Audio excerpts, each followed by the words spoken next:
BJP to release its Sankalp Patra for the Lok Sabha polls shortly. The manifesto theme, Modi ki guarantee. Developed India 2047. Ram Temple done, Article 370 gone. What next will the BJP promise? You are seeing live pictures right now on your screens from the BJP headquarters, where you can see top leaders of the Bharatiya Janata Party who've arrived at the party headquarters already in anticipation of that Sankalp Patra being unveiled in the presence of Prime Minister Narendra Modi, who will also be at the BJP headquarters in few moments from now. Garib, Yuva, Annadata, Nari Shakti, these will be the key focus areas. You see those pictures coming in from the BJP headquarters shortly.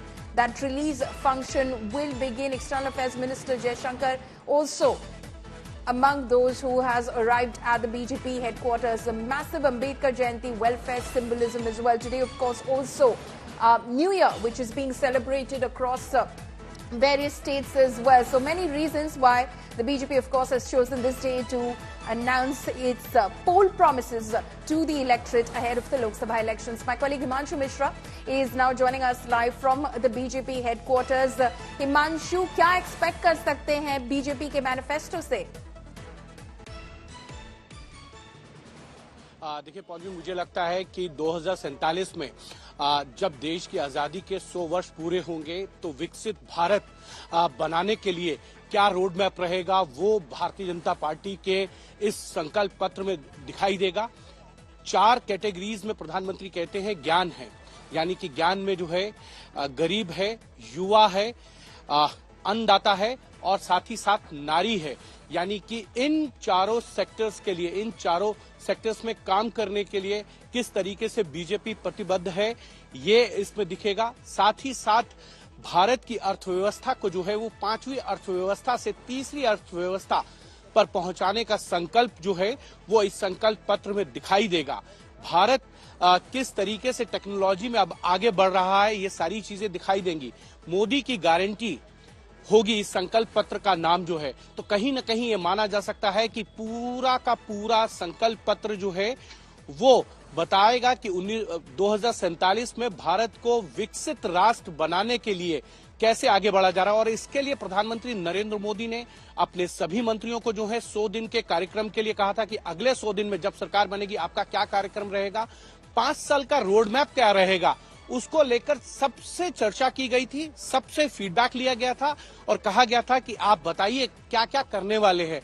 तो वो सब कुछ आपको जो है इस संकल्प पत्र में दिखाई देगा। तो ये कहा जा सकता है कि अगले 5 साल में अगर बीजेपी 3री बार चुनाव जीत कर आती है तो पीएम मोदी की गारंटी में क्या रहने वाला है वो इस संकल्प पत्र के पिटारे के अंदर आपको नजर आएगा। पॉल जी, काफी सारी जो गारंटीज थी जो पिछली बार 2019 में हिमांशु बीजेपी ने अपने मैनिफेस्टो में की थी, जो कि राम मंदिर के कंस्ट्रक्शन को लेकर था, जो कि आर्टिकल 370 के एब्रोगेशन को लेकर था, यूसीसी का भी जिक्र हुआ था, साइमल्टेनियस इलेक्शंस का भी जिक्र हुआ था। कुछ वो जो प्रोमिसेस थे वो रह गई हैं। यूसीसी को लेकर अब भी जो सरकार कह रही है कि स्टेट्स में पहले लागू होंगे फिर केंद्र की ओर से लागू किया जाएगा। क्या यूसीसी का भी जिक्र होगा?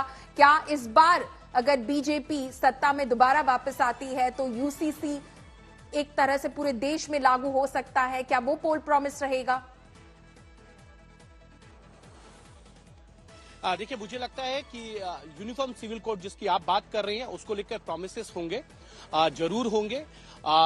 सबसे पहले उत्तराखंड में इसको लागू किया जा रहा है और यही उत्तराखंड का मॉडल जो है पूरे देश में जहां जहां भारतीय जनता पार्टी की सरकार है वहां पे लागू किया जाएगा।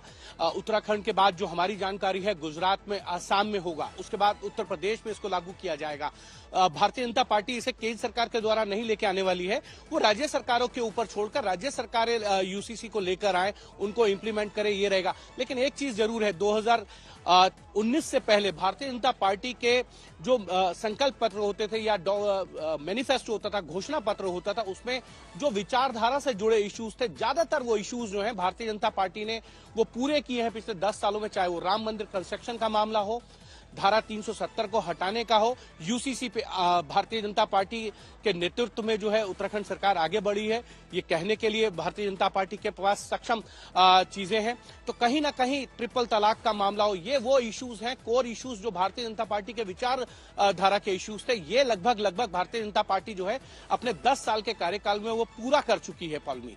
और अब देखना यह है कि इन प्रोमिसेस के आगे भारतीय जनता पार्टी के इस संकल्प पत्र में क्या नजर आएगा, ये देखने वाली चीज होगी। अर्थव्यवस्था, भारत को विकसित राष्ट्र बनाया जाए और बीजेपी जो है वो अब किसी जाति विशेष के लिए नहीं काम करेगी। प्रधानमंत्री नरेंद्र मोदी पहले ही कह चुके हैं सबसे बड़ी जाति जो है वो गरीब की जाति है। इसीलिए जो प्रधानमंत्री नरेंद्र मोदी ज्ञान की बात करते हैं उसमें गरीब है, युवा है, अन्नदाता है, नारी है, यानी कि इन चारों सेगमेंट्स के अंदर जो है वो बांटते हैं लोगों को।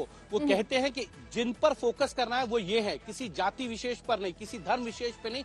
इनको फोकस करेंगे तो जो देश की जनता है वो इसमें कवर हो जाती है और यही फोकस करके जो है देश को विकसित भी बनाया जा सकता है और अर्थव्यवस्था को जो है 5वीं अर्थव्यवस्था से 3री अर्थव्यवस्था पे लेके जाया जा सकता है। Ji. Himanshu Mishra, they're bringing us all of those details from the BJP headquarters, that election manifesto or the Sankalp Patra of the BJP to be unveiled shortly. Himanshu, thank you for joining us.